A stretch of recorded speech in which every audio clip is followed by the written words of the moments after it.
الحمد لله نحمده ونستعينه ونستغفره ونؤمن به ونتوكل عليه ونعوذ بالله من شرور أنفسنا ومن سيئات أعمالنا من يهده الله فلا مضل له ومن يضلله فلا هادي له ونشهد أن لا إله إلا الله وحده لا شريك له ونشهد أن سيدنا ومولانا محمدا عبده ورسوله أرسله بالحق بشيرا ونذيرا أما بعد فأعوذ بالله من الشيطان الرجيم بسم الله الرحمن الرحيم وجاءت سكرة الموت بالحق ذلك ما كنت منه تحيد صدق الله مولانا العظيم وصدق رسوله النبي الكريم الأمين إن الله وملائكته يصلون على النبي يا أيها الذين آمنوا صلوا عليه وسلموا تسليما اللهم صل على سيدنا ونبينا ومولانا محمد عبد الجود والكرم وآله وبارك وسلم صلاة وسلاما عليك يا سيدي يا رسول الله الصلاة والسلام عليك يا رسول الله وعلى آلك وصحابك يا حبيب الله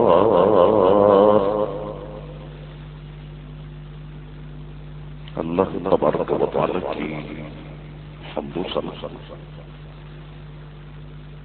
اور دل کی گہرائیوں سے حضور رحمت عالم نور مجسم صلی اللہ تعالی علیہ وآلہ وسلم کی ذات اطہر پر درود پاک پڑھ لینے کے بعد برادران اسلام دعا ہے اللہ کریم سے کہ اللہ کریم ہم تمام مسلمانوں کے گناہوں کو معاف فرمائے اور ہم تمام مسلمانوں کو دین مبین کا نور کامل عطا فرمائے. برادران ملت، جیسا کہ آپ کے علم میں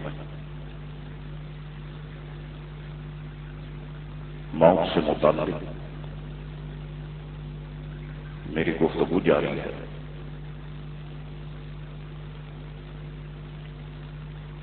اور اس گفتگو کا مقصد صرف اتنا ہے کہ ہم مسلمانوں کے قلوب جو پتھر سے بھی زیادہ سخت ہو چکے ہیں وہ بار بار موت کا ذکر سن کے نرم ہو جائے اور ہم اس حقیقت کو مان لیں کہ ایک نہ ایک دن ہم سب نے اس دنیا سے جانا ہے۔ ان باتوں کو سن کر ہم جو دنیا کی محبتوں میں گرفتار ہیں، اس ساری محبتوں کو دل سے نکال دیں اور اپنی توجہ اور اپنی محبت کا رخ اللہ اور اس کے رسول صلی اللہ علیہ وسلم کے بتائے ہوئے فرامین کی طرف ہم کر دیں، تاکہ ہماری دنیا بھی سنور جائے اور ہم سب مسلمانوں کی آخرت بھی سنور جائے۔ اسی حوالے سے آج کی ہماری یہ گفتگو انشاءاللہ تعالی چھٹی گفتگو ہوگی۔ گزشتہ نشست کی چند باتیں میں دہرا دیتا ہوں چیدہ چیدہ، تاکہ گفتگو کا ایک ربط قائم ہو جائے، اور جو بیچ میں ایک ہفتے کا گیپ ہے تو وہ باتیں جو میں نے گزشتہ نشست میں کی ہیں اگر اسے دوہرا دوں تو آپ کے ذہن میں وہ باتیں دوبارہ سے تازہ ہو جائیں، اور نئے جو سننے والے ہیں وہ بھی ایک مکمل گفتگو یہاں سے سن کے اٹھیں۔ گزشتہ نشست میں نے آپ سے کہا تھا کہ موت کی سختی اور شدت کو سکرۃ الموت کہا جاتا ہے، یعنی اس وقت کہ جب موت بالکل قریب آن پہنچتی ہے، بندے کی حالت یہ ہوتی ہے کہ اس کو اگر کھڑا کیا جائے تو وہ کھڑا نہیں ہو سکتا، ہاتھ پاؤں اس کے بالکل سست پڑ جاتے ہیں، ناک کا ہانسا اس کا ٹیڑھا ہو جاتا ہے، کنپٹیاں بیٹھ جاتی ہیں، منہ کی کھال انتہائی سخت ہو جاتی ہے، سانس اکھڑ جاتی ہے اور جلدی جلدی آنے لگتی ہے۔ اس کے بعد پھر میں نے آپ کو بتایا کہ روح نکلنے کی تکلیف کتنی شدید ہوتی ہے۔ حضور علیہ الصلوۃ والسلام کے ارشادات عالیہ میں نے آپ کی خدمت میں پیش کی۔ اس کے بعد پھر اس پر بھی مختصر سے گفتگو کی کہ حضور رسالت مآب صلی اللہ علیہ وسلم جب اس دنیا سے پردہ فرمانے لگے تو حضور کریم علیہ السلام کی اس وقت کیفیت کیا تھی، حالت کیا تھی اور اس کی وجوہات کیا تھی، میں نے وہ باتیں بھی گزشتہ نشست میں آپ کو بتائی۔ اس کے بعد یہ بھی بتایا کہ جب وقت آخر آتا ہے تو شیطان کس طریقے سے بندے کا ایمان خریدنے کی کوشش کرتا ہے، اور یہ بھی آپ کو بتایا کہ کچھ لوگ اپنا ایمان بیچ دیتے ہیں، لیکن جن پر اللہ اور اس کے رسول کا کرم ہوتا ہے وہ لوگ اپنا ایمان بچا لیتے ہیں۔ اس کے بعد پھر اس طرف گفتگو گئی کہ جب کسی کی جان کرنے کا وقت آ جائے تو ہمیں اس کے ساتھ کیا کرنا چاہیے، یہ باتیں بھی میں نے آپ کو بتائی، اور یہ بات بھی آپ کو بتائی کہ بدعقیدہ جو شخص ہوگا اسے وقت آخر کلمہ طیبہ نصیب نہیں ہوگا، یعنی جو حضور کا گستاخ ہوگا، صحابہ کا گستاخ ہوگا، خلفائے راشدین اور اہل بیت کا گستاخ ہوگا، اسے وقت آخر کلمہ طیبہ نصیب نہیں ہوگا۔ اب ایک بات جو گزشتہ نشست کی ہے اس کی طرف آتا ہوں۔ دوران مطالعہ 3 احادیث جو ایمان کو جلا بخشنے والی ہیں میں اسے عرض کر کے پھر آگے گفتگو کی طرف بڑھتا ہوں۔ میں نے آپ سے کہا تھا کہ جب بندے کا وقت آخر آ جائے تو علماء فرماتے ہیں کہ وہ چارپائی پر ہے یا بیڈ پر ہے یا بستر پر ہے تو اس کے چہرے کا رخ قبل شریف کی طرف کر دینا چاہیے، اور ایسے شخص کے قریب بیٹھ کر سورہ یاسین شریف کی تلاوت کرنی چاہیے، کیونکہ سورہ یاسین شریف جب تلاوت ہوتی ہے تو بندے کی روح بڑی آسانی کے ساتھ جسم سے نکلتی ہے۔ اس کے بعد میں نے آپ کو یہ بھی بتایا کہ مرنے والے کو کلمہ شریف کی تلقین کرنی چاہیے، اور اس میں یہ باریک نقطہ بھی آپ کو سمجھایا تھا کہ یوں نہیں کہنا چاہیے مرنے والے سے کہ پڑھو کلمہ لا الہ الا اللہ محمد رسول اللہ۔ ہو سکتا ہے کہ وہ موت کی سختی کی وجہ سے اور روح نکلنے کی شدت کی وجہ سے کلمہ ادا نہ کر سکے، یا وہ معاذ اللہ اس وقت انکار کر دے کہ صاحب میں تو نہیں پڑھ رہا۔ یوں نہیں کرنا چاہیے، بلکہ علماء فرماتے ہیں کہ نیک لوگ اس کے پاس آ جائیں اور اس کے پاس بیٹھ کر نیک لوگ کلمہ شریف کا ورد کریں، آپس میں کرنے لگ جائیں لا الہ الا اللہ محمد رسول اللہ، لا الہ الا اللہ محمد رسول اللہ۔ فرماتے ہیں اس سے فائدہ یہ ہوگا کہ وہ مرنے والا جب لوگوں کی زبانوں سے کلمہ طیبہ سنے گا تو فرماتے ہیں ہو سکتا ہے کہ اس کی زبان سے بھی کلمہ نکل جائے اور وہ کلمہ پڑھ لے لا الہ الا اللہ محمد رسول اللہ صلی اللہ علیہ وسلم۔ اور یہ بھی آپ کو بتایا کہ بس جس کو کلمہ نصیب ہو گیا وہ کتنا ہی گناہگار کیوں نہیں، کتنا ہی بدکار اور سیاکار کیوں نہیں تھا، دنیا میں کلمہ نصیب ہو گیا تو علماء فرماتے ہیں کہ یہ کلمہ اسے جہنم سے نکال دے گا۔ حضور علیہ الصلوۃ والسلام نے ارشاد فرمایا کہ جس شخص کا آخری کلام یہ الفاظ ہوں لا الہ الا اللہ محمد رسول اللہ، تو سرکار نے فرمایا کہ وہ جنت میں داخل ہوگا۔ ایک مقام سے ارشاد فرمایا، یہ بھی میں نے آپ کو بتائی تھی حدیث، کہ بچے کو سب سے پہلے کلمہ توحید پڑھاؤ اور موت کے وقت اسی کلمے کی تلقین کرو۔ تو جب ہمارا بچہ بولنے لگ جائے تو میں نے آپ سے کہا تھا کہ ہم اسے کلمہ توحید پڑھائیں، اور جب بندے کے وصال کا وقت آئے تو اسے اس کلمے کو یاد کرایا جائے۔ اب اسی گفتگو میں یہ 3 احادیث میرے سامنے آئی دوران مطالعہ۔ شرح صدور میں امام سیوطی رحمۃ اللہ تعالی علیہ نے ان احادیث کو بیان کیا، آپ کے ایمان کو جلا بخشیں گی، آپ کی خدمت میں پیش کرتا ہے۔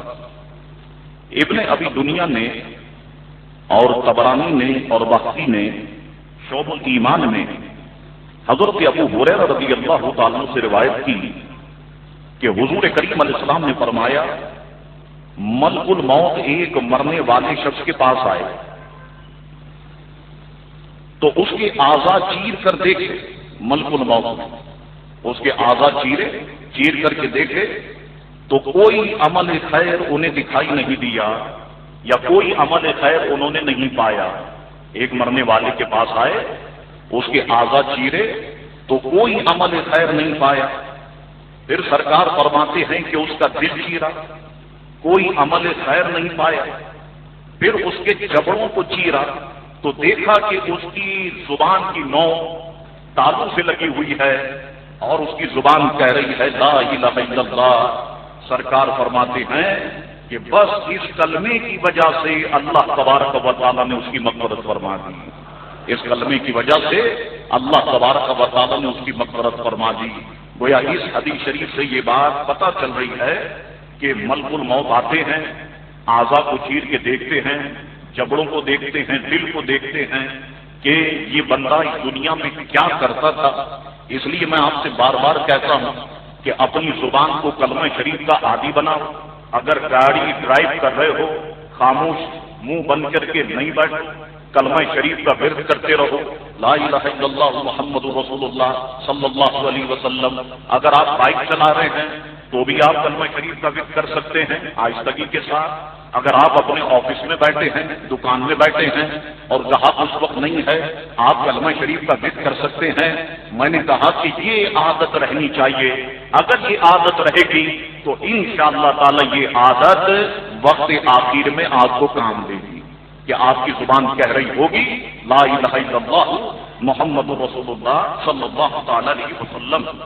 ابو نعیم نے فرقت سنجی سے روایت کی کہ جب کسی مرنے والے کا وقت قریب ہوتا ہے، جب کسی مرنے والے کا وقت آخر آ جاتا ہے، قریب ہوتا ہے، تو ابو نعیم فرماتے ہیں کہ بائیں طرف کا فرشتہ کہتا ہے عذاب میں تخفیف کر، دائیں طرف کے فرشتے سے بائیں طرف کا فرشتہ کہتا ہے عذاب میں تخفیف کر، تو دائیں طرف کا فرشتہ کہتا ہے کہ تخفیف نہیں کروں گا۔ یہ فرشتہ کہتا ہے کہ عذاب میں کمی کر، یہ فرشتہ کہتا ہے کہ کمی نہیں کروں گا۔ کیوں کمی نہیں کروں گا؟ یہ فرشتہ کہتا ہے ہو سکتا ہے کہ اس تکلیف کی وجہ سے اس کی زبان کلمہ پڑھ لے اور اللہ تعالیٰ اس کے گناہوں کو معاف فرما دے۔ ہو سکتا ہے کہ اس تکلیف کی وجہ سے اس کی زبان کلمہ پڑھ لے اور اللہ تعالیٰ اس کے گناہ کو معاف فرما دے۔ تو یاد رکھیے کہ جب بھی مثلاً دنیا بھی کوئی تکلیف بندے کو پہنچے تو بھی آپ اللہ کے ورد سے اپنی زبان کو تر رکھیں، ہائے ہوئی کے بجائے لا الہ الا اللہ محمد رسول اللہ پڑھیں۔ اے اللہ تعالیٰ تو میری مدد فرما، اے اللہ تعالیٰ اس مشکل میں تو آسانی پیدا فرما، اس طرح کے الفاظ یا رسول اللہ کرم فرمائیے، یا رسول اللہ مدد فرمائیے۔ جیسے کہ ہمارے بزرگوں کی عادت کہ کوئی بھی پریشانی ہوتی یا غوث المدد، اس طرح کے الفاظ کہتے، تو یہ اچھی باتیں ہیں۔ یہ باتیں جب بندہ اس کا عادی رہے گا تو انشاءاللہ تبارک و تعالیٰ وقت آخر اس کو جو ہے وہ آسانی ہوگی۔ اسی طرح تیسری حدیث ہے، حاکم نے سعد ابن ابی وقاص رضی اللہ تعالیٰ سے روایت کی کہ حضور کریم علیہ السلام نے فرمایا کیا میں تمہیں اسم اعظم بتاؤں؟ میں بتاؤں تمہیں کہ اسم اعظم کیا ہے؟ تو یاد رکھیے کہ اسم اعظم وہ چیز ہے کہ جس کے ذریعے سے دعا کی جائے تو اللہ تعالیٰ دعاؤں کو قبول فرماتا ہے۔ حضور نے ارشاد فرمایا میں تمہیں بتاؤں اسم اعظم کیا ہے؟ وہ حضرت یونس علیہ السلام کی دعا ہے، لا الہ الا انت سبحانک انی کنت من الظالمین۔ سرکار نے فرمایا جس شخص نے اپنے مرض میں یہ دعا 40 مرتبہ پڑھ لی، جس شخص نے اپنے مرض میں یہ دعا 40 مرتبہ پڑھ لی، اگر وہ تندرست ہو گیا اللہ تعالیٰ اس کے گناہوں کو معاف فرما دے گا۔ غور سے سنیے، بڑی پیاری حدیث شریف۔ جس شخص نے مرض موت میں، جس شخص نے اپنے مرض میں یہ دعا 40 مرتبہ پڑھ لی اپنے مرض میں، لا الہ الا انت سبحانک انی کنت من الظالمین، اگر تندرست ہو گیا تو اللہ اس کے گناہوں سے اس کو پاک فرما دے گا۔ اگر اس مرض میں انتقال کر گیا سرکار فرماتے ہیں اللہ اسے شہید کا ثواب عطا فرمائے گا۔ دیکھا آپ نے، دونوں میں فائدے ہم مسلمانوں کے ہیں۔ اگر تندرست ہو گئے تو اللہ گناہوں سے پاک فرما دے گا، اگر اس مرض میں ہمارا انتقال ہو گیا تو اللہ تبارک و تعالی ہمیں شہادت کا ثواب عطا فرمائے گا۔ تو یہ 3 حدیثیں دوران مطالعہ میرے سامنے آئی، اس لیے میں نے آپ کی خدمت میں اس کو پیش کر دیا۔ اب آئیے، اب یہ بڑا اہم ٹاپک ہے اور بہت اہمیت کی حامل اس میں باتیں ہیں کہ جس وقت بندے کا وقت آخر آ جائے اور بندہ وہ سمجھ لے کہ مجھے اس دنیا سے جانا ہے، وہ جو سارے اشارات میں نے آپ کو بتائے، ساری نشانی آپ کو بتائیں، اب بندہ سمجھ لے کہ مجھے اس دنیا سے جانا ہے، اب وہ کیا کرے؟ اب تو وقت آخر ہے، نہ نماز پڑھ سکتا ہے، نہ روزہ رکھ سکتا ہے، نہ حج کر سکتا ہے، نہ زکات دے سکتا ہے، اب وقت آخر ہے، اب اسے اس دنیا سے جانا ہے۔ میں بڑی شاندار بات آپ کو بتا رہا ہوں، اکابر علماء فرماتے ہیں کہ اب موت اس کے قریب آ رہا، اب یہ کیا کرے؟ فرماتے اب اس کے لیے ضروری یہ ہے کہ یہ اللہ تبارک و تعالی کی بخشش اور اس کے فضل و کرم کی امید رکھے، اللہ کی بخشش فضل و کرم کی امید رکھے، رحمت الہی سے مایوس نہیں ہو، نا امید نہ ہو، اور یہ یقین رکھے کہ اللہ تعالیٰ اپنے حبیب کے صدقے میرے گناہوں کو معاف فرما دے گا۔ اب دیکھیے کوئی نماز تو نہیں پڑھ سک رہا، حج تو نہیں کر سکتا، بیٹھا ہوا ہے اور سارے معاملات کی اپنی آنکھوں سے دیکھ رہا ہے، بس اب امید رکھے کہ اللہ تبارک و تعالی میرے گناہوں کو معاف فرما دے گا۔ سنیے اب اس سے متعلق باتیں، حدیث قدسی ہے، سرکار ارشاد فرماتے ہیں کہ اللہ تعالیٰ فرماتا ہے انا عند ظن عبدی بی، میں اپنے بندے کے ساتھ ویسا سلوک کرتا ہوں جیسا کہ وہ میرے متعلق گمان کرتا ہے۔ میں بندے کے ساتھ ویسا سلوک کرتا ہوں جیسا کہ وہ میرے متعلق گمان کرتا ہے۔ تو اب دیکھیں، بظاہر چھوٹے سے الفاظ ہیں، بڑا نور ہے۔ میں آج دیکھتا ہوں اپنے سنیوں کے اندر کہ سنیوں میں بے شمار لوگ بوڑھے جوان وہ وسوسوں میں مجھے گرفتار دکھائی دے رہے ہیں۔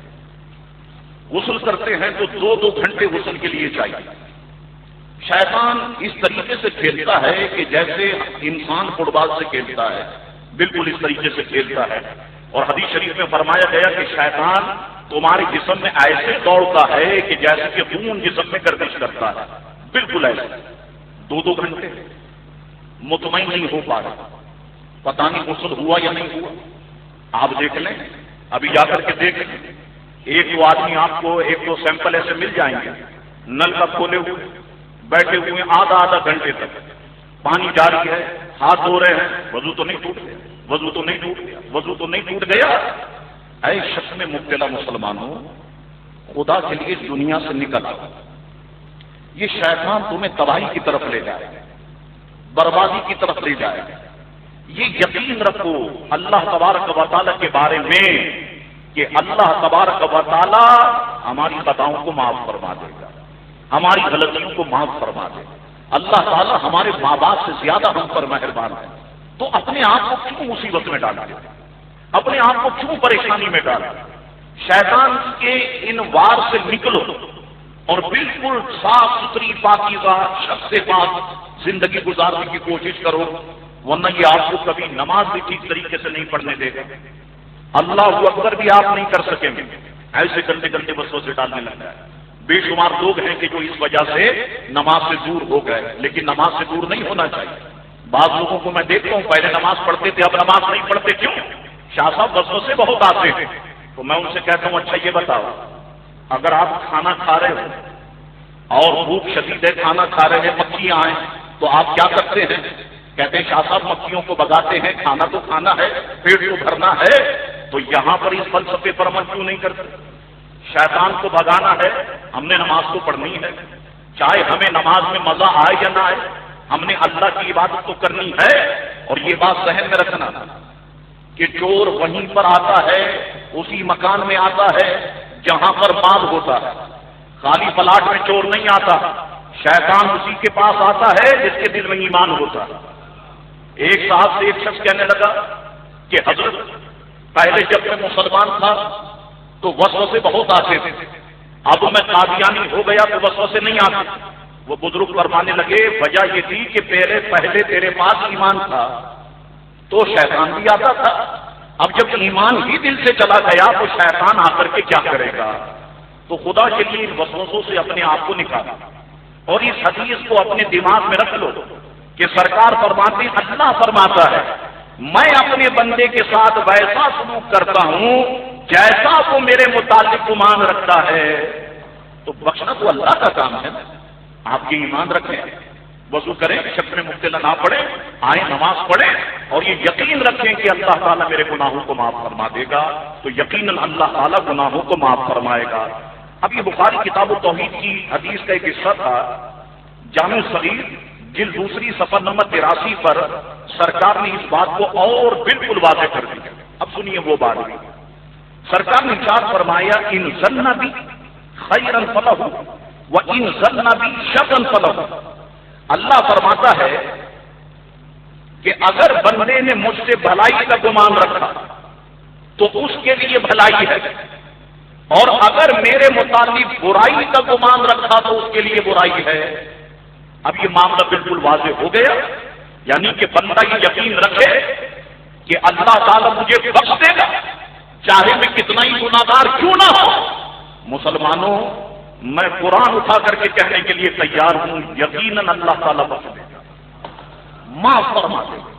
اللہ تعالیٰ رحمان ہے، اللہ تعالیٰ رحیم ہے، وہ بندہ کتنا ہی گناہگار کیوں نہ ہو، بدکار کیوں نہ ہو، سیاہکار کیوں نہ ہو، اللہ تبارک و تعالیٰ اپنے بندوں کو معاف فرمانے والا ہے، وہ معاف فرما دے گا۔ اور یہ شک میں مبتلا پڑ جاؤ، پتہ نہیں گناہ معاف ہوں گے یا نہیں، پتہ نہیں یوں ہوگا یا نہیں، پتہ نہیں کیوں ہوگا یا نہیں، خدا کے لیے حقوق کی دنیا سے نکلو اور یہ یقین رکھو کہ ہمارا رب ہم پر بہت زیادہ مہربان ہے۔ قرآن کا مطالعہ کرو، احادیث کا مطالعہ کرو، دیکھو قرآن فرماتا ہے لا تقنطوا من رحمت اللہ، اللہ تعالیٰ فرماتا ہے میری رحمت سے نا امید نہ ہونا۔ صرف اسی موضوع پر ہم نے رمضان شریف کی شب قدر میں یہاں توبہ کے موضوع پر جو محفل ہوئی اس میں 3 گھنٹے گفتگو کی، آپ اس گفتگو کو سماعت فرما سکتے ہیں اور مکتب سے وہ گفتگو لے بھی سکتے ہیں، www.ahlsunnah.net سے وہ گفتگو آپ وہاں سے بھی حاصل کر سکتے ہیں کہ اللہ تعالیٰ اپنے بندوں پر کس قدر مہربان ہے، کس قدر جو ہے وہ رحم فرمانے والا ہے۔ احادیث کا آپ مطالعہ فرمائیں، قرآن اور حدیث کو آپ پڑھیں تو آپ کو پتا چلے کہ اللہ تعالیٰ جو ہے وہ کس قدر بخشنے والا ہے۔ تو بات یہ ذہن میں رکھیں کہ اللہ کے بارے میں اچھا گمان رکھیں، اللہ ہمارے گناہوں کو معاف فرما دے گا، واقعتاً اللہ ہمارے گناہوں کو معاف فرمائے گا۔ اب آئیے حضرت انس فرماتے ہیں یہ کنز الامہات جلد 15 صفحہ نمبر 568 پر یہ حدیث شریف موجود ہے۔ حضرت انس رضی اللہ تعالیٰ عنہ فرماتے ہیں کہ حضور کریم علیہ السلام ایک قریب الموت آدمی کے پاس تشریف لے گئے، یعنی جو ابھی مرنے والا تھا۔ آپ نے اس سے دریافت فرمایا کہ اس وقت کیا محسوس کر رہے ہیں، بتاؤ مجھے اس وقت تمہاری کیفیت کیا ہے، کیا محسوس کر رہے ہو؟ اس نے عرض کی یا رسول اللہ صلی اللہ علیہ وسلم میں اللہ کی رحمت کا امیدوار ہوں، امید ہے مجھے کہ اللہ مجھے معاف فرما دے گا، لیکن اپنے گناہوں کا خوف بھی دامنگیر ہے، اپنے گناہوں کا خوف بھی ہے، میں نے گناہ بہت کیے ہیں دنیا کے اندر، لیکن یہ امید ہے کہ اللہ تعالیٰ میرے گناہوں کو معاف فرما دے گا۔ اب یہ الفاظ جب حضور نے سماعت فرمائے تو حضور کے الفاظ نہیں ہیں، یہ سن کر حضور نے ارشاد فرمایا جس آدمی کے دل میں یہ دونوں چیزیں جمع ہو جائیں، اسے اپنے گناہوں کا خوف بھی ہو اور اللہ کے بخشنے کی امید بھی ہو، جس آدمی کے دل میں یہ دونوں چیزیں جمع ہو جائیں اسے اللہ تعالیٰ وہی کچھ عطا فرماتا ہے جس کی اسے امید ہو، وہی کچھ عطا فرماتا ہے جسے اس کی امید ہو، اور اس چیز سے امن عطا فرما دیتا ہے جس چیز سے اسے ڈر لاحق ہو۔ یعنی وقت آخر کرتا ہے نا بندہ میں نے اتنے گناہ کیے نہیں کرنے چاہیے، مجھے بچنا چاہیے تھا، اب یہ یقین بھی ہے اللہ تعالیٰ میرے گناہوں کو معاف فرما دے گا۔ سرکار فرماتے ہیں کہ یہاں پر اس کے ساتھ بالکل ایسے ہی معاملہ کیا جائے گا، یعنی واقعتاً اللہ تبارک و تعالیٰ اس کے گناہ کو معاف فرما دے گا۔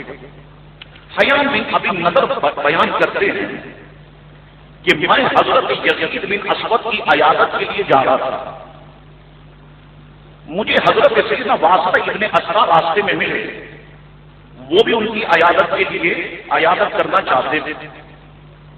جب ہم اسود کے پاس پہنچے تو انہوں نے حضرت واسطہ کو اپنے پاس بٹھایا اور ان کا ہاتھ لیا اور ہاتھ لے کر اپنی آنکھوں اور چہرے پر ملنے لگے۔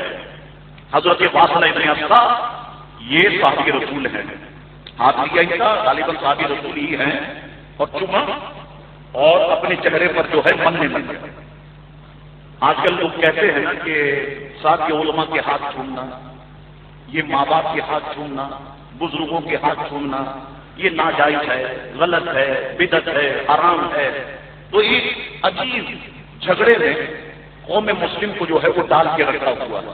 یہاں پر آپ دیکھیے کہ یزید بن اسود نے حضرت واسطہ کا ہاتھ لیا، اپنی آنکھوں پر چہرے پر ملنے لگے۔ کس وجہ سے ملنے لگے؟ سنیے الفاظ، اس نسبت کی وجہ سے کہ حضرت واسطہ نے ان ہاتھوں سے حضور کریم علیہ السلام کے ہاتھ پر بیعت کی تھی، اس نسبت۔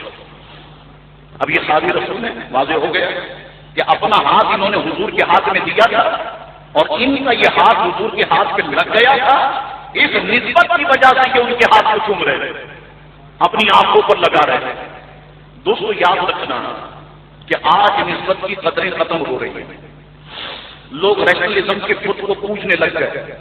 ہم تو عقل کے پجاری لوگ ہیں صاحب. لوگ کہتے ہیں عقل سے سمجھاؤ گے تو ہم مانیں گے ورنہ ہم نہیں مانیں گے. یاد رکھنا اسلام نے، قرآن نے، حضور کی احادیث سب مطالعہ کریں آپ، سب چیزوں میں ہمیں نسبت کی قدر کرنے کا حکم دیا گیا، نسبت کی محبت کرنے کا حکم دیا گیا.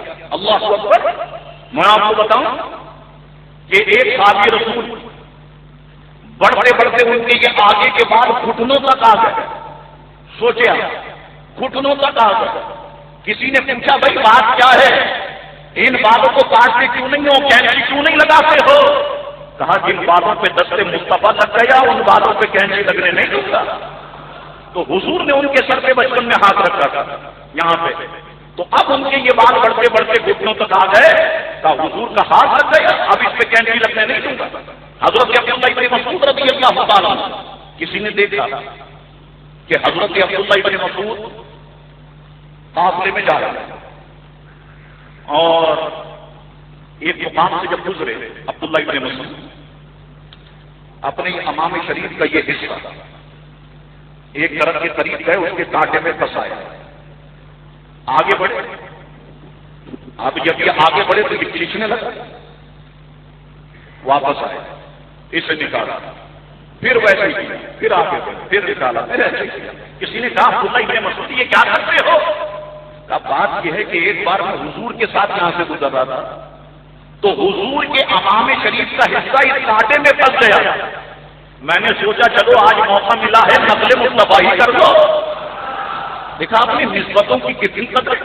حضرت امام مالک رضی اللہ تعالیٰ عنہ اپنے شاگردوں کے ساتھ جا رہے ہیں، دیکھا ایک پوشیدہ عمارت ہے، اس عمارت کے قریب ہوئے اور اسے چومنے لگے. واپس ہوئے، دوسرے دن سبق پڑھانے کے لیے بیٹھے تو شاگردوں میں سے کسی نے پوچھا حضرت آپ سے سوال کریں؟ فرمایا پوچھو کیا سوال؟ حضرت یہ فرمائیے کہ کل آپ نے، ہم آپ کے ساتھ تھے اور آپ نے وہ پوشیدہ دیوار کو چوما مدینہ شریف میں، کیوں چوما حضرت؟ فرمانے لگے میں نے تو دیوار کو نہیں چوما.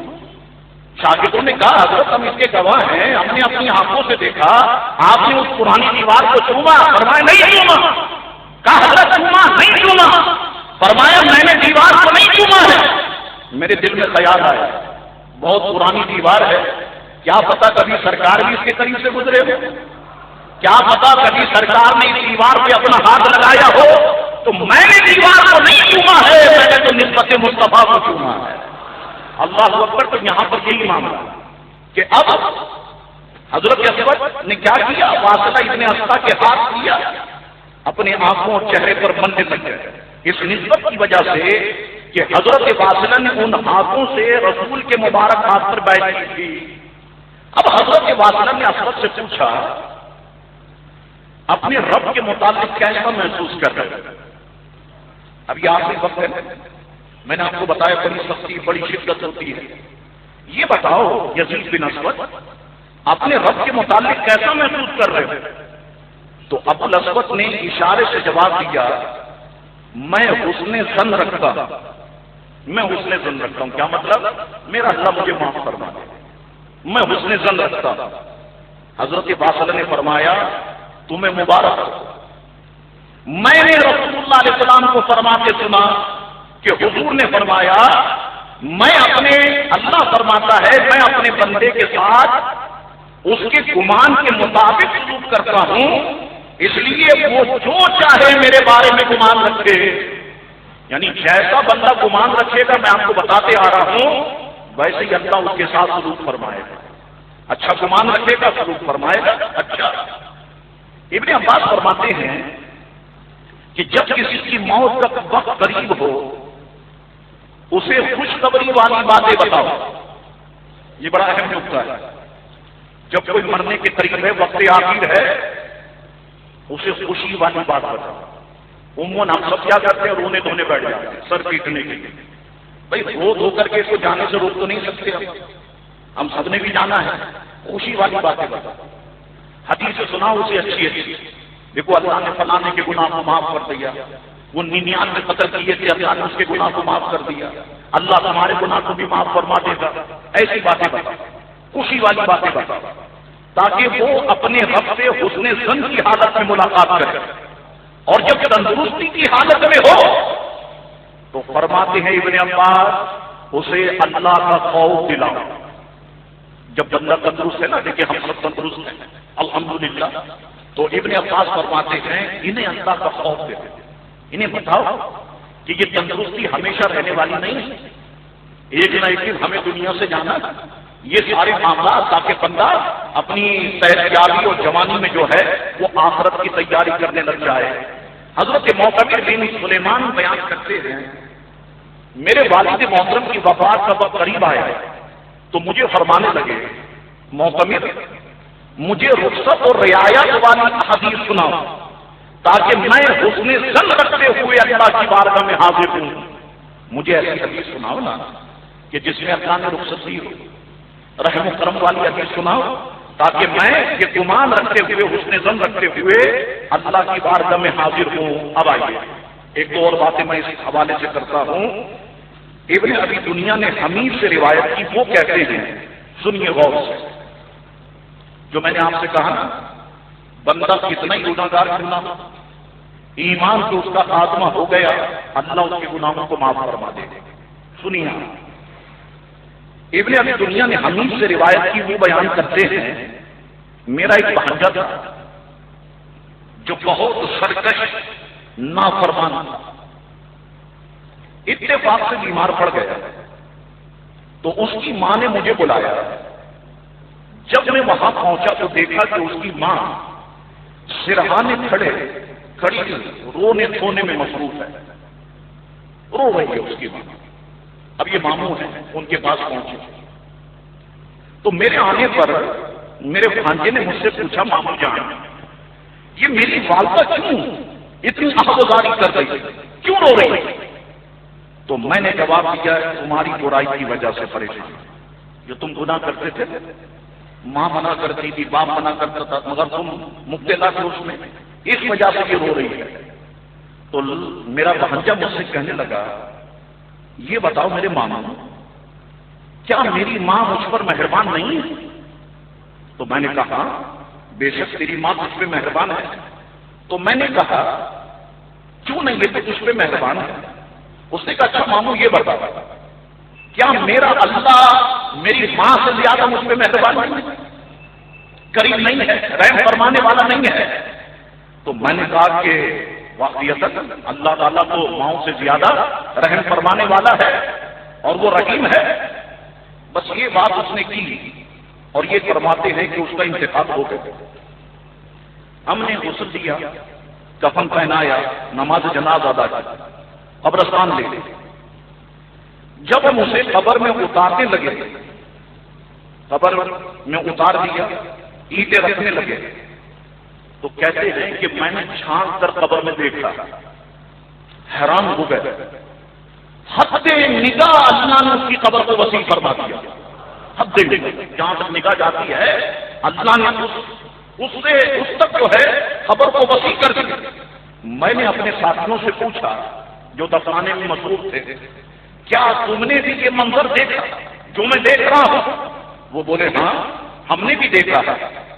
تو فرماتے ہیں میں نے اس سے جان لیا یہ سب اس وجہ سے ہوا کہ جو کلمات اس نے وقت آخر کہے تھے، یہ سارا معاملہ اس کے ساتھ اسی وجہ سے ہوا کہ میرا اللہ مجھ پر میری ماں سے زیادہ رحیم ہے. تو اللہ تبارک و تعالیٰ نے اس بات کو ان پر جو ہے وہ ظاہر کر دیا. اللہ اکبر. تو وہ کسی نے کہا کہ رحمت رب بہا نمی جویا کہ رحمت باری تعالیٰ بخشش کے بہانے تلاش کرتی ہے نہ کہ قیمت. رحمت باری تعالیٰ کو قیمت نہیں چاہیے، رحمت باری تعالیٰ تو تمہاری بخشش کے بہانے تلاش کرتی ہے. اللہ تبارک و تعالیٰ بخش دیتا ہے. اللہ اکبر. یہ شان ہے کہ جو اللہ تعالیٰ سے جیسا گمان رکھے ویسا اللہ تعالیٰ اس کے ساتھ معاملہ کرتا ہے. حکیم ترمذی نے نوازل الاصول میں حضرت حسن رضی اللہ تعالیٰ سے روایت کی، وہ کہتے ہیں کہ رسول اللہ علیہ السلام نے فرمایا تمہارا رب فرماتا ہے، بڑی پیاری حدیث ہے، میں اپنے بندے پر دو ڈر جمع نہیں کروں گا نہ دو امن۔ سرکار فرما رہے ہیں، اللہ فرماتا ہے میں اپنے بندے پر دو ڈر جمع نہیں کروں گا، دو امن جمع نہیں کروں گا۔ تو جو مجھ سے دنیا میں ڈرے گا، رب فرماتا ہے میں اسے آخرت میں بے خوف کر دوں گا۔ جو دنیا میں مجھ سے بے خوف رہے گا، رب فرماتا ہے میں اسے قیامت کے دن خوف میں مبتلا کر دوں گا۔ تو دو ڈر اور دو امن اللہ تعالیٰ جمع نہیں فرمائے گا۔ اگر چاہتے یہ ہو کہ آخرت میں بے خوف ہو جاؤ تو اس دنیا کے اندر ہمیں اللہ کا خوف اپنے قلوب کے اندر جو ہے وہ پیدا کرنا ہوگا۔ ابن عساکر نے حضرت انس سے روایت کی کہ رسول اللہ علیہ السلام نے فرمایا، اب دیکھیے ہر چیز کی ایک قیمت ہوتی ہے، تو جنت کی بھی کچھ قیمت ہونی چاہیے۔ حضور اس کو سمجھا رہا ہے۔ رسول اللہ علیہ السلام نے فرمایا ہر شخص کو چاہیے کہ اللہ تعالیٰ سے حسن ظن رکھے۔ سرکار نے فرمایا یہی جنت کی قیمت ہے، حسن ظن رکھنا اللہ سے۔ سرکار نے فرمایا یہی جو ہے وہ جنت کی قیمت ہے۔ ابن مبارک احمد اور طبرانی نے کبیر میں حضرت معاذ بن جبل رضی اللہ تعالیٰ سے روایت کی کہ حضور نے فرمایا اگر تم چاہو تو میں تم کو بتاؤں کہ اللہ قیامت کے دن سب سے پہلے مومنین سے کیا فرمائے گا؟ اللہ، اب وہ معاملہ قیامت میں ہونے والا ہے، لیکن سرکار کا علم ملاحظہ فرمائے۔ سرکار فرما رہے میں تمہیں بتاؤں اللہ تعالیٰ روز قیامت مومنین سے کیا فرمائے گا؟ تو صحابہ کرام نے عرض کی یا رسول اللہ ارشاد فرمائیے۔ سرکار نے فرمایا اللہ تعالیٰ روز قیامت مسلمانوں سے فرمائے گا کیا تم نے میری ملاقات کو پسند کیا؟ جو میں آپ سے کہتا آ رہا ہوں کہ جو اللہ سے ملاقات کو پسند کرتا ہے اللہ بھی اس سے ملاقات کو پسند کرتا ہے، اور جو اللہ سے ملنے کو پسند نہیں کرتا اللہ بھی اس سے ملنے کو پسند نہیں کرتا۔ تو سرکار نے فرمایا کہ اللہ روز قیامت فرمائے گا مسلمانوں سے کیا تم نے میری ملاقات کو پسند کیا؟ وہ جواب دیں گے ہاں مولا، ہم تو تیری ملاقات کو پسند کرتے تھے۔ اللہ اکبر۔ اللہ تعالیٰ پوچھے گا میرے بندوں کیوں؟ مجھے بتا کیوں میری ملاقات کو پسند کرتے تھے، مجھ سے ملنے کو کیوں پسند کرتے تھے؟ تو بندے عرض کریں گے مولا تیری مغفرت کی وجہ سے، تیرے کرم کی وجہ سے، تیرے جو ہے فضل کی وجہ سے، کہ ہم سنتے تھے نا کہ اللہ بڑا غفور و رحیم ہے، مہربان ہے، مولا اس وجہ سے تیری ملاقات کو پسند کرتے تھے۔ اللہ اکبر۔ اللہ تعالیٰ فرمائے گا بندو اب تو تمہاری مغفرت واجب ہو گئی، اب تمہاری مغفرت واجب ہو گئی۔ یہ چیز تم پسند کرتے تھے کہ اللہ تعالیٰ رحمان رحیم ہے بخش دے گا، تو گویا سرکار فرمانا یہ چاہتے ہیں کہ اللہ فرمائے گا میرے بندو میں نے تمہارے گناہوں کو معاف فرما دیا۔ تو اللہ کے بارے میں اچھا جو ہے وہ یقین رکھنا چاہیے۔ اسی طرح سے ابن ابی دنیا نے بھی اس کو لکھا، باقی نے شعب الایمان ابن عساکر ابو غالب سے روایت کرتے ہیں، وہ فرماتے ہیں کہ میں شام میں قیس ایک بہترین شخص کے پاس گیا، اس شخص کا ایک سرکش بھتیجا تھا، یہ ہر شخص اس کو نصیحت کرتا مگر وہ ہدایت پہ نہیں آتا تھا۔ اتفاق سے وہ بیمار ہو گیا، اس نے اپنے چچا کو بلوایا لیکن چچا نے آنے سے انکار کر دیا، مگر میں اس کو مجبور کر کے لے آیا بھتیجے کے پاس۔ اس نے آج ہی بھتیجے کو گالیاں دینی شروع کر دی، میں تو اس کو منع نہیں کرتا یہ کام نہیں کرنا، یہ گندا کام نہیں کرنا، یہ گندا کام نہیں کرنا، تو نے سارے کام کرے، آج ہی گالیاں دینی شروع کر دی۔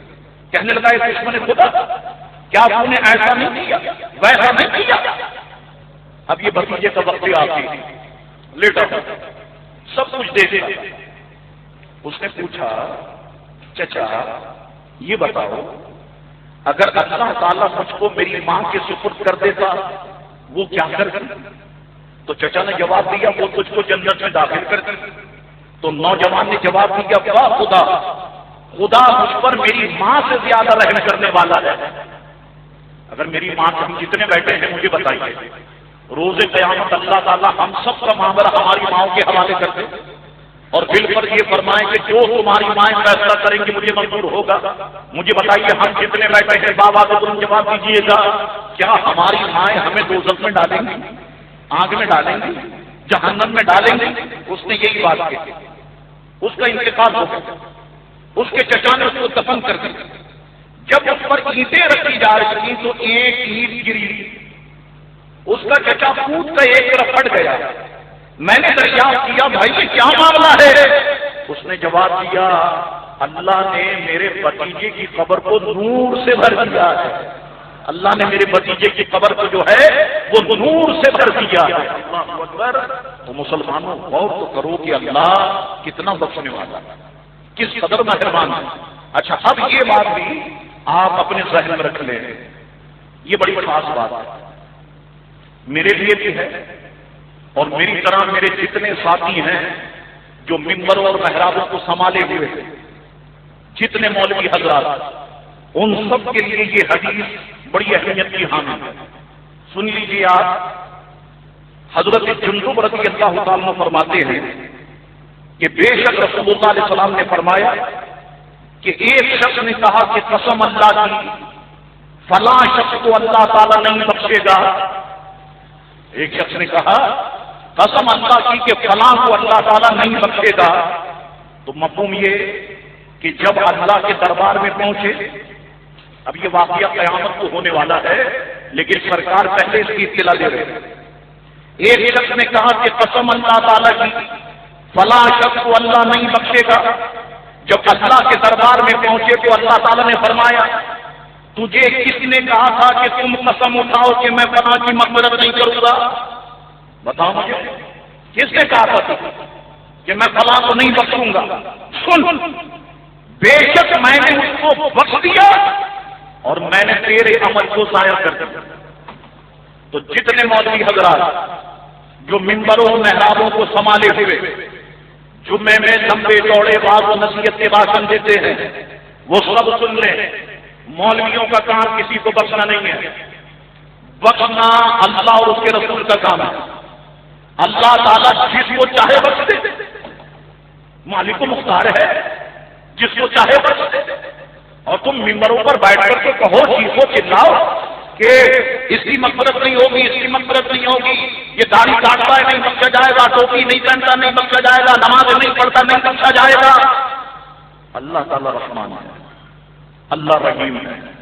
تم جنت کے ٹھیکیدار نہیں ہو, میں جنت کا ٹھیکیدار نہیں ہوں.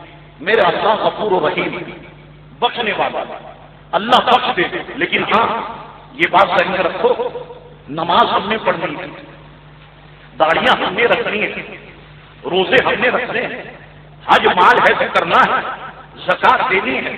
آپ یہ ساری نیکیاں نہ کریں اور کہ نہیں صاحب اللہ تعالیٰ جو ہے وہ بخشش فرما دے گا, یہ سارے کام ہم کو کرنے ہیں. نیکیاں ساری کرنے کے بعد پھر بھی ہم نے ہاتھ اٹھا کے کہنا ہوگا مولا بڑے گناہگار ہیں, مولا بدکار ہے, مولا سیاکار ہے. تو اپنی نیکی پر بھی تکبر کبھی نہ کرنا کہ صاحب میں نے تو اتنی نیکیاں کی ہیں اللہ تعالیٰ مجھے بخش دے گا. ہو سکتا ہے روز قیامت تم کہو کہ مولا اتنی نمازیں میں نے پڑھی مجھے بخش دے. رب فرمائے تو وضو ٹھیک نہیں کرتا تھا, تیری نماز نہیں, جب وضو نہیں ہوا تو تیری نماز نہیں. تو نے تو شہرت کی خاطر حج کیا, تیرا حج تیرے منہ پہ مار دیا جائے, مار دیا جائے, روزے مار دیے جائیں, زکات مار دی جائے, بچے گا کیا؟ تو اللہ سے یہ دعا کرو کہ مولا ہم پر اپنا فضل کرو, ہم پہ اپنا کرم کرو. عبادتیں کرتے ہیں ٹوٹی ٹوٹی مولا جو ہم سے ہو سکتا ہے, لیکن تو بخشنے والا ہے مولا, اپنے حبیب کے سب سے ہمیں بخش دے. تو یہ بات ذہن میں رکھو کہ کسی مسلمان کو یہ کہنا کہ اللہ تعالیٰ اس کی بخشش نہیں فرمائے گا, سرکار نے اسے منع فرمایا. اللہ تعالیٰ بخشنے والا مہربان ہے. لیکن یہاں پر یہ بات ذہن میں رکھو, گستاخ رسول کو اللہ نہیں بخشے گا, یہ بات 100% درست. خلفائے راشدین کے دشمنوں کو اللہ نہیں بخشے گا, بالکل ٹھیک. صحابہ کرام کو گالیاں دینے والوں کو اللہ نہیں بخشے گا, بالکل ٹھیک. اسی طریقے سے اہل بیت کے دشمنوں کو اللہ نہیں بخشے گا, بالکل ٹھیک. لیکن ایک عام آدمی جو کبھی نماز پڑھتا ہے کبھی نہیں پڑھتا, اس کو آپ تلقین کر سکتے ہیں داڑھی نہیں رکھتا آپ تلقین کر سکتے، روزے نہیں رکھتا آپ تلقین کر سکتے، لیکن آپ یہ نہیں کہہ سکتے کہ اللہ تعالیٰ اس کو معاف نہیں کرے، اللہ اس کی بخشش نہیں کرے. نہیں، ان لوگوں کو، یہ جو جتنے گستاخ ہیں، ان کو اللہ تبارک و تعالیٰ جو ہے وہ نہیں بخشے گا، نہیں معاف کرے گا. یہ بات ذہن میں رکھنا. جہنم کا اتنا بڑا پلاٹ ہے، اسے بھی اللہ تعالیٰ نے بھرنا ہے. یہ سارے گستاخ اور یہ تو ہمیشہ رہنے والے ہیں، اور جس نے گناہ کیے جب تک اللہ چاہے گا جہنم میں رہیں گے، پھر اللہ تبارک و تعالیٰ انہیں جو ہے وہ جنت میں داخل فرما دے گا. تو یہ باتیں بڑی اہمیت کی حامل تھی. تو آخری بات سن لو کہ اللہ پہ مضبوط یقین رکھو، مضبوط یقین رکھو کہ اللہ تبارک و تعالیٰ گناہوں کو معاف فرمائے گا. انشاءاللہ تعالیٰ اللہ تعالیٰ ہمارے گناہوں کو معاف فرما دے گا. یہ یقین آج آپ کے دل میں مضبوطی کے ساتھ بتا. اور جو شخص مرنے والا ہو اس کے قریب پہنچ کر یہی بات سے کرو، اللہ نے بڑے بڑے گناہ گاروں کو معاف فرما دیا، اللہ مجھے بھی بخش دے. اور اس کے قریب بیٹھ کر کے کلمہ شریف کا ورد کرو تاکہ وہ کلمہ شریف پڑھے اور اس دنیا سے جائے. اس سے متعلق اور بہت ساری باتیں ہیں، لیکن وقت جو ہے وہ بالکل مناسب وقت ہو گیا. میں یہیں پر اپنی گفتگو ختم کرتا ہوں. اللہ تبارک و تعالیٰ میرا آپ کا ہم سب کا حامی و ناصر ہو. ہمارے گناہوں کو اللہ تعالیٰ معاف فرما دے، ہماری بدکاریوں سیاکاریوں کو اللہ تعالیٰ معاف فرما دے. وآخر دعوانا ان الحمد للہ رب العالمین.